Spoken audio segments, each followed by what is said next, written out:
খায়রস education. আচ্ছা, আমি শাখাতে শুরুতেই বলেছি আমার এইচএসসি হচ্ছে আমার গ্রাম থেকে। আমার জন্ম যেখানে ফরিদপুর মধুখালী, এবং এই এসএসসি করে এইচএসসি হচ্ছে বিএফ শাইন কলেজ, এইচএসসি শেষ করে ঢাকা কলেজে গ্রাজুয়েশন করেছি, ইংরেজিতে গ্রাজুয়েশন করেছি। চলে যাই পরের প্রশ্নে। আচ্ছা, সঙ্গীতের কথা যদি বলি, সঙ্গীত এডুকেশনে সায়ানটে তো আমি দীর্ঘ 7 বছর তালিম নেওয়ার পর হচ্ছে শিক্ষকতা করছি। ওখানে আমাকে অ্যাজ এ মিউজিক টিচার হিসেবে নিয়োগ দিয়েছে। Thank you. তারপরের প্রশ্নে চলে যাই। অবশ্যই মেন্টর নিয়ে অলরেডি বলে ফেলেছেন, অনেক অনেক মেন্টর, মা থেকে চাচা থেকে। জি, যারা আমাকে মেন্টরিং করেছে জীবনে, আমি সবাইকে জানাই আমার আন্তরিক ভালোবাসা, শ্রদ্ধা এবং সালাম।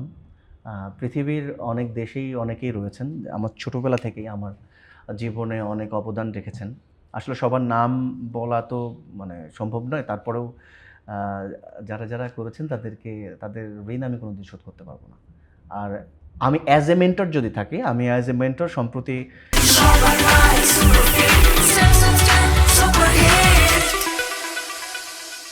একটা কম্পিটিশান ছিল মাছরাঙা টেলিভিশনে, একটা সান ফাউন্ডেশনের উদ্যোগে হচ্ছে ম্যাজিক বাউলিয়ানার দীর্ঘ প্রায় 5-6 মাসের একটা জার্নি ছিল, যেখানে আমি জাজ ছিলাম প্রথমে অডিশন রাউন্ডে, তারপর সেখান থেকে সরাসরি গ্রুমার, তারপর মেন্টর হিসেবে আমরা ওখানে ছিলাম 51 দিন, এই তো বিরুলিয়াতে।